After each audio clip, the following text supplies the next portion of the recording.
कि किस प्रकार मंथरा ने केकई की मति फेर दी। अब केकई तैयार है त्रिया चरित्र दिखाने के लिए।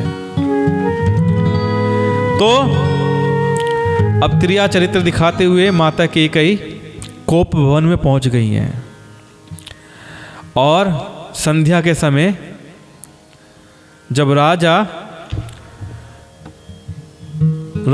रानी केकई के कक्ष में पहुंचे तो देखा कि वहां पे केकई नहीं है। मालूम पड़ा कि केकई कहाँ है, कोप भवन में है। कि कोप भवन सुनी सकुचेऊ राऊ, भय बस अगहुड़ परई न पाऊ। कि कोप भवन का नाम सुनकर राजा सहम गए कि खुशी का समय है, उत्सव का समय है, रानी को तो सज धज के तैयार होना चाहिए। ये रानी कोप भवन में कैसे पहुंच गई? राजा सहम गए। अब डर के मारे उनका पांव आगे को नहीं पड़ता। स्वयं देवराज इंद्र जिनकी भुजाओं के बल पर राक्षसों से निर्भय होकर बसता है और संपूर्ण राजलोक जिनका रुख देखते रहते हैं, वो राजा दशरथ स्त्री का क्रोध सुनकर सूख गए। भाई स्त्री का क्रोध ऐसा ही होता है। आजकल तो औरतें गुस्सा करती हैं तो पतियों की हवाएं निकल जाती हैं, लेकिन ये तो राजा दशरथ थे कि राजा दशरथ स्त्री का क्रोध सुनकर सूख गए। कामदेव का प्रताप और महिमा तो देखिए, जो त्रिशूल वज्र और तलवार आदि की चोट अपने अंगों पर सहने वाले हैं, वे रतिनाथ कामदेव के पुष्पबाण से मारे गए, यानी कि वासना के अधीन हो गए और स्त्री के अधीन होके उनसे उनके क्रोध में डर गए, मारे गए। अब राजा डरते डरते अपनी प्यारी केकई के पास गए। उसकी दशा देखकर उन्हें बड़ा ही दुख हुआ। केकई जमीन पर पड़ी है, पुराना मोटा कपड़ा पहने हुए है, शरीर के नाना प्रकार के आभूषणों को उतार कर फेंक दिया है। उस दुर्बुद्धि केकई को यह कुवेशता कैसी फब रही है, मानो भावी विधवापन की सूचना दे रही हो। कई बार कपड़ों में हमारा भविष्य झलक जाता है कि ऐसा कुवेश यानी बुरे कपड़े माता केकई ने पहने हुए हैं कि लग रहा है कि अब विधवापन आने वाला है। राजा उसके पास जाकर कोमल वाणी से बोले, हे प्राण प्रिय, किस लिए यह रिसाई मतलब रूठी हो, किस लिए रूठी हो? देखिए कोप भवन है। त्रिया चरित्र दिखाती हुई माता केकई कोप भवन में बुरे वस्त्र पहने हुए, बाल बिखराए हुए, आभूषणों को फेंककर रूठी हुई पड़ी है और वासना के अधीन, काम के अधीन राजा दशरथ रानी से पूछ रहे हैं, रानी को मना रहे हैं। देखिए अब भी ये जो राजा दशरथ की वासना है, राजा का काम है, यही राजा को यहाँ पे नुकसान पहुंचाता है कि हे रानी किस लिए रूठी हो। यह कहकर राजा उसे हाथ से स्पर्श करते हैं तो वह उनके हाथ को झटक कर हटा देती है और ऐसे देखती है मानो क्रोध में बड़ी हुई नागिन क्रूर दृष्टि से देख रही हो। दोनों वरदानों की वासनाएं उस नागिन की दो जीभें हैं। दो वर मिले हुए थे रानी केकई को। अभी समझाता हूं मैं आपको कि उस नागिन की दो जीभें हैं और दोनों वरदान दांत हैं। वह काटने के लिए मर्म स्थान दिख रही है कि अब मौका मिले तो मैं दो वरदानों से काट लूं। एक बार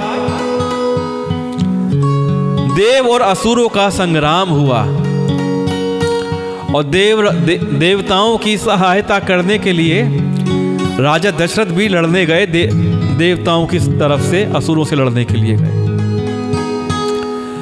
और उनके साथ में रानी केकई उनकी सारथी बनकर गई।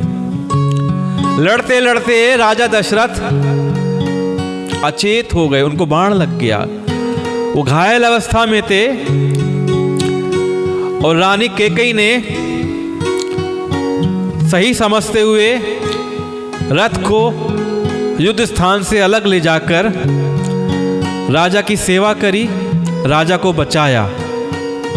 और राजा को जब होश आ गया तो राजा को वापस लड़ने के लिए युद्ध स्थान में ले गई और राजा विजयी होकर लौटे।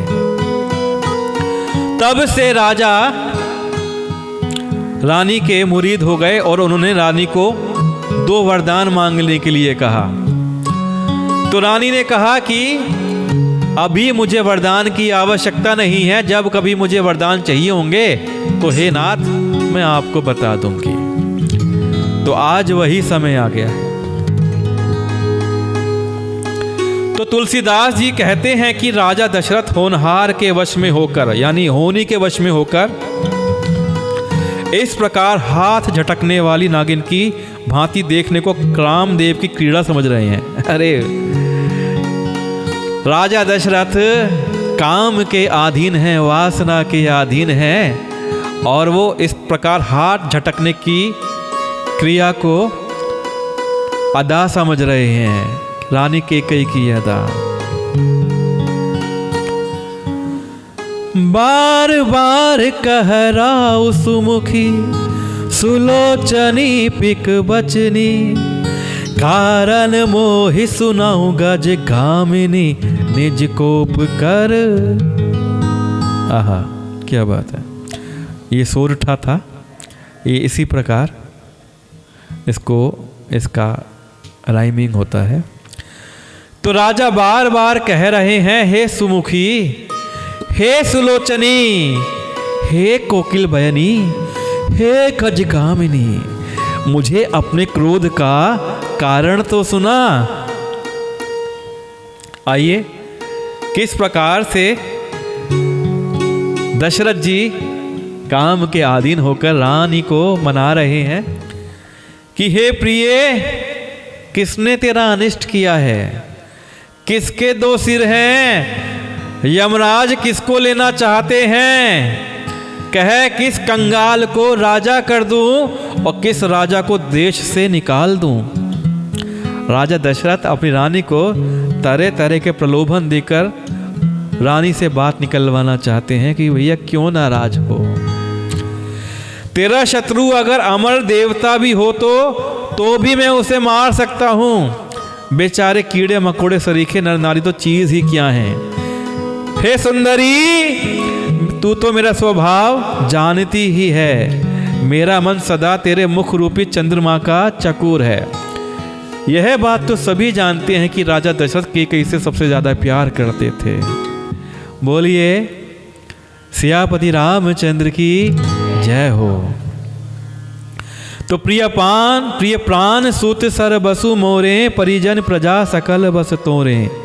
हे प्रिय, मेरी प्रजा कुटुंबी सर्वस्व सारी संपत्ति पुत्र यहाँ तक कि मेरे प्राण भी ये सब तेरे वश में हैं, ये सब तेरे अधीन हैं। यदि मैं तुझसे कुछ कपट करके कहता हूँ तो हे भामिनी, मुझे 100 बार राम की सौगंध है। अरे राजा ने क्या करा, राम की सौगंध खा ली कि मुझे राम की सौगंध है। बिहसी मागू मन भावती बाता, भूषण सजही मनोहर गाता। तू हंस कर प्रसन्नता पूर्वक अपनी मनचाही बात मांग ले और अपने मनोहर अंगों को आभूषणों से सजा। मौका बेमौका तो मन में विचार कर देख। हे प्रिय, जल्दी इस बुरे वेश को त्याग दे। यह सुनी मन गुनी सपथ, बड़ी बिहसी उठी मति मंद। भूषण सजति बिलो की मृग मनहु, किरातिनी फंद। अब राजा राम की सौगंध में स्वयं ही फंस गए। अब राजा को तो बात सुननी पड़ेगी। आप लोग अंदाजा लगाइए बात कहाँ तक पहुँचने वाली है। अब यह सुनकर और मन में राम जी की बड़ी सौगंध को विचार कर मंद बुद्धि कैकेयी हंसती हुई उठी और गहने पहनने लगी, मानो कोई भीलनी मृग को देखकर फंदा तैयार कर रही हो। फंदा किसके लिए? राजा दशरथ के लिए। तो पुनि कह रहा हूं सुहृद जी जानी प्रेम पुलकी मृदु मंजुल बानी। अपने जी में केकई को सुहृद जानकर राजा दशरथ जी ने प्रेम से पुलकित होकर कोमल और सुंदर वाणी से फिर बोले, हे भामिनी, तेरा मन चीता हो गया, यानी तेरी मनोरथ पूरी हुई। नगर में घर घर आनंद के बधाई बज रहे हैं कि राम ही देहूं काली जुबराजू सजहि सुलोचनी मंगल साजू। मैं कल ही राम को युवराज पद दे रहा हूं, इसलिए सुनयनी तू मंगल साज सज। यह सुनते ही उसका कठोर हृदय दलक उठा, फटने लगा। किसका? केकई का, क्योंकि वो राम को अब युवराज बनते हुए नहीं देखना चाहती। मानो पका हुआ बालतोड़ छू गया हो। बालतोड़ क्या होता है? फोड़ा। जब किसी का बाल टूट जाए तो कितना बड़ा फोड़ा हो जाता है, उस पर कोई छू भी देना तो आदमी दर्द से तिलमिला जाता है। तो इसी प्रकार राम के राज्य तिलक की बात सुन के केकई का मन तिलमिला उठा और ऐसी भारी पीड़ा को भी उसने हंस कर छिपा लिया, जैसे चोर की स्त्री प्रकट होकर नहीं रोती है कि उसका भेद ना खुल जाए। राजा उसकी कपट चतुराई को नहीं देख पा रहे हैं, नहीं पकड़ पा रहे हैं, क्योंकि वह करोड़ों कुटिलों की शिरोमणि गुरु मंथरा की पढ़ाई हुई है। भैया जिसकी गुरु मंथरा हो, अब वो तो सीख ही गई है ना कि कैसे कुटिलता दिखानी है। यद्यपि राजा नीति में निपुण है, परंतु त्रिया चरित्र अथाह समुद्र है। फिर वह कपट युक्त प्रेम बढ़ाकर, ऊपर से प्रेम दिखाकर, नेत्र और मुंह मोड़कर हंसती हुई बोली। क्या बोली? मागु मागु पाए कहु पिए, कबहु न देहु न लेहु, देन कहेहु बरदान दुई, तेउ पावत संदेहु। मेरे राम मेरे राम मेरे राम राम राम, सिया राम सिया राम सिया राम राम राम। हे प्रियतम, आप मांग मांग तो कहा करते थे, पर देते लेते कभी कुछ भी नहीं। आपने दिया क्या है मुझको आज तक? आपने 2 वरदान देने को कहा था, मुझे तो उनके भी मिलने में संदेह है। अब रानी केकई भूमिका बना रही है। त्रिया चरित्रम महानतम, कि जब केकई कहती है कि प्रियतम आप मांग मांग तो कहा करते हो, लेते देते कुछ भी नहीं हो। मुझे तो आपने जो 2 वरदान दिए थे, मुझे तो उनके मिलने में संदेह लग रहा है। तो राजा ने हंसकर कहा, ओहो, अब मैं तुम्हारा मर्म समझा।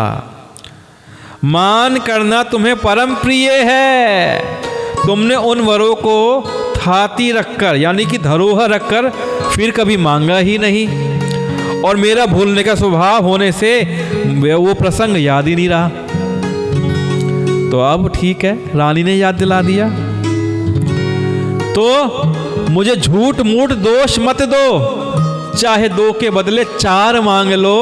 रघुकुल में सदा से यही रीत चली आई है कि प्राण जाए लेकिन वचन नहीं जाए। रघुकुल रीत सदा चली आई, प्राण जाहूं पर वचनू न जाए। यह जो चौपाई है ये सब ने सुनी होगी। रघुकुल रीति सदा चली आई, प्राण जाहूं परु वचनू न जाई। कि रघुकुल की रीत सदा से यही है कि रघुकुल की रीत में प्राण चले जाएं लेकिन वचन कभी ना जाए। कि असत्य के समान पापों का समूह भी नहीं है। क्या करोड़ों घुंघचियां मिलकर भी कहीं पहाड़ के समान हो सकती हैं? सत्य ही समस्त उत्तम सुकृतों पुण्यों की जड़ है। यह बात वेद पुराणों में प्रसिद्ध है और मनु जी ने भी यही बात कही है। ते ही पर राम शपथ करी आई, सुकृत सनह अवधि रघुराई। उस पर मेरे द्वारा श्री राम जी की शपथ करने में आ गई। अब मेरे मुंह से देखो, मैंने अपने बेटे राम की शपथ खा ली है, मेरे मुंह से निकल गई है। श्री रघुनाथ जी मेरे पुण्यों की और स्नेह की सीमा है। इस प्रकार बात पक्की करा के दुर्बुद्धि कैकेयी हंसकर बोली, मानो उसने कुमत मतलब बुरे विचार रूपी दुष्ट पक्षी बाज को छोड़ने के लिए कुलही की आंखों पर टोपी खोल दी कि अब उसके पास एक बाज है, झपटने के लिए कुमति का वो तैयार कर दिया है। भूप मनोरथ सुभग बनु सुख विहंग समाजु, भिल्लन जिमि छाड़न चहती बचनु भयंकर बाजू। राजा का मनोहर सुंदर वन है, सुख सुंदर पक्षियों का समुदाय है, उस पर भीलनी की तरह कैकेयी अपने वचन रूपी भयंकर बाज छोड़ना चाहती है।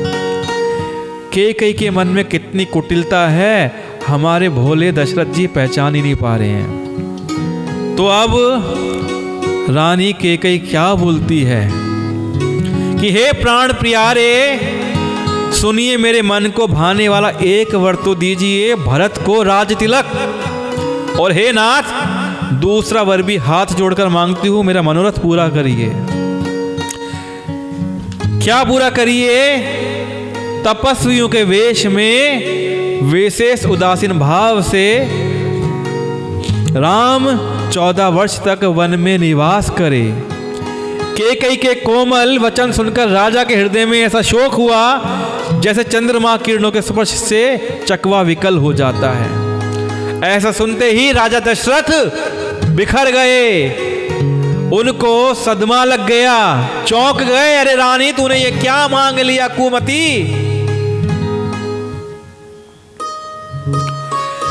कि राज्य और कुटुंब आदि की ओर से भली भांति उदासीन होकर विरक्त मुनियों की भांति राम को वनवास जाना पड़ेगा, यानी घर से, महल से, प्रजा से, राज्य से कोई लेना देना श्री राम जी का नहीं रहेगा।